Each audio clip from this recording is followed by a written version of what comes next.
with the homie C-Mac. Yeah. Y'all got this love-hate, off, on, up, down relationship online. Man, that's the homie, man. You know what I appreciate above all? The way you allow him to go through the ups and downs. Right. And you maintain a certain rapport with cuz. However, when it comes to the details, I've seen titles. I didn't click on them, but I've seen Alex question you on the same subject matter. However, without me getting into the details of what may be and what may not be, is there a situation that exists where you can just salute cuz and let him go ahead and figure out what he got going on? And does he owe more than the $10,000 you say you handed him out of the Hunnet? Or what is the situation? Is he really wrapped in? Did he fuck up into what we perceive to be the Boogie Bland Suge Knight deal? Because we never seen him be rich. We never seen him really be on. We know you had some type of, or your company or your affiliation has some type of influence over his time, some type of communication, but it seemed like it's hard to really pinpoint who's right, who's wrong. I'm only asking because it's been spoken about publicly so much. So I know who Crip Mac was over the past couple of years. You know, he was going viral for what he was going viral for. And like I said, I wasn't really on that time, so I would just watch some shit. So, you know, my little homie fuck with CME, this company. They be giving out loans and, you know, they fuck with the music here and there, entertainment, got people moving, blah, blah, blah, blah. So he did a deal with CME, which I didn't even know nothing about it. I just happened to reach out when he was supposed to fight Blueface. I was thinking about the fight. I said, oh yeah, I need to holler at him. You know, he a heavyweight. Nigga, I'm a heavyweight. Can't nobody teach him how to be a heavyweight from scratch. Like I can, because I did myself. So I reached out to the homies and got into contact with him. And like I said, he already had a situation with CME, the people I know. He signed a 5-year deal with them. You know what I'm saying? Is that 4-leaf or is them New York people? New York people. It ain't 4-leaf. Nah. Put that on hood. That's I don't know if you expected me to ask you that, but on hood. All right, go ahead. Go ahead. New York people. All right. So you know, they out of New York, so they basically hired me. Like, yeah, go meet up with him. We're gonna throw you a bag. You know what I'm saying? Just manage him, run him around, do whatever you do. Do what y'all do. You can be the manager. I'm like, cool. I'm with it. I ain't doing nothing anyway. Mm-hmm. You know what I'm saying? So we developed our own relationship. But I guess they was like going back and forth with his contract. He trying to get out the contract. You know what I'm saying? I got all the receipts from all the money that was made, that was spent, owed to us, owed to him, whatever. Everything is good, but just that he went to jail. Right before he went to jail, he had spent a lot of money.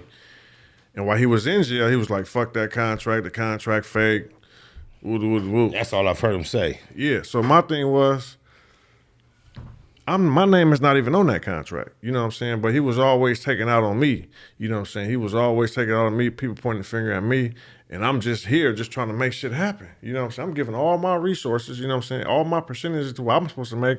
I'm like, keep it, bro. We're going to get in the back end. I got shit going on. Has C-Mac had some like trackable, established income that a label could even consider themselves responsible for? Because what I can realize, he's like, how you got your YouTube channel, it's monetized now. Yeah.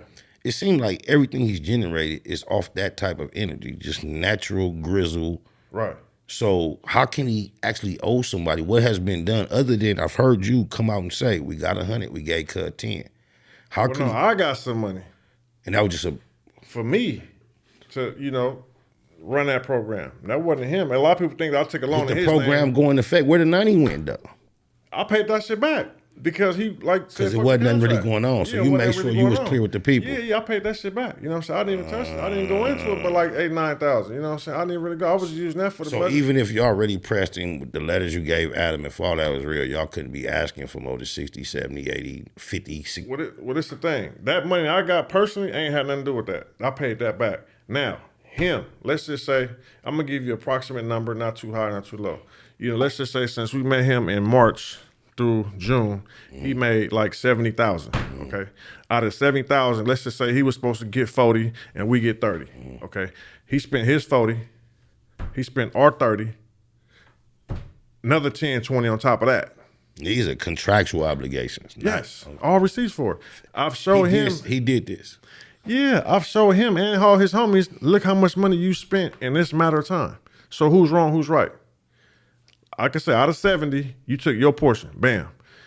You spent our portion, bam. You need more money, give it to you, bam. So you got all the money and some, but we doing it wrong. Tell me this, within that contractual commitment, are there any type of obligations on the side of the company that they're supposed to fulfill that you can say that y'all did, other than him being a sensation, him getting money, y'all gave him a few dollars, now he owe y'all. Have y'all, what did the contract stipulate that y'all was supposed to do, or they were, not you, they were supposed to do on his behalf, that you can say helped him get that money? It's really just loans. Just loans. You know what I'm saying? Just That's what upfront you money. said up front. They are like a That's really what it was. Shark It's like, broker. It's like if you got an album and your album is making I do. such Got a couple of them. Okay. And we say, fuck it. Your albums bring in $2,000 a month. Let me give you $4,000 for an album. Oh, like breakbeat. Oh, I get it now. So we gave him money for this, that, and the other. So that's how, they was able to, get. Was there ever a belief that as a rapper he could see success, or is it just in the fact that, like we all see, it's something going on we can't explain? Something going on we can't business. explain. Yeah. And that's something that's going on we can't explain, leads to revenue in music and features and, appearances, right. All that shit. He signed an entertainment contract, so all that shit. So he was getting compensated for everything, got to keep almost everything. You know what I'm saying? That's how, that's how much we believed in him. Like, listen, we're going to get all this back. We got some real big cooking, so this little 1,000 we supposed to get half of. How do we see y'all at breakfast one day, and then the next day he online? What is the thing? Because me and him personally, we don't really have no problems. When he get people in his ear, they say, "Man, 600 lying. He on CME. Ain't nobody in New York. Them LLCs in his name." You know what I'm saying? So they think I'm working it. But even if I do, even if they say I'm working them, nigga, you got all the money. He can't tell you one situation where the money was sent, I took more than half, or I took any of it, or I took anything from it. Where do you factor in the fact that we all can observe that he's not necessarily, well, I'll just say it like this, humbly, respectfully, much love to the homie Nightbud, but a lot of people would describe him as on the spectrum. Man, listen, he be, off and on with that, huh? Yeah, he be off and on. He got his thing. Kinds associate like a motherfucker. And that's why when he go on his rant and diss me, say fuck me, I'm a buster. That's where nigga, you need to go put on a dress like Medea. I don't be tripping on that shit. But I've realized no matter who gets at you, you don't. Oh yeah. I take notes. I'm talking. I'm not knocking it. Guess what? Yeah. I take as much as what I can observe, and I'm trying to apply it to my program. Cause you know who else used to do that? Malcolm X, motherfucking Martin Luther King. Yeah. What's this nigga? The more common nigga these days, Farrakhan. You catch them on the stage with the most Peckerwood, what they would consider asking them the most controversial questions, and they express themselves with 100% truth but lack of emotion. Right. And that's what I be trying to master, bro. That's Factz Ova Feelinz. It's very difficult. It's not hard for me because I really just don't give a fuck. You know what I'm saying? Like, I done really been in the trenches, done a whole bunch of shit. Like, when I started boxing, I walked away from the streets 2016, cold turkey, made millions of dollars. Then all the street shit that we do in South Central LA and start boxing, not making no money.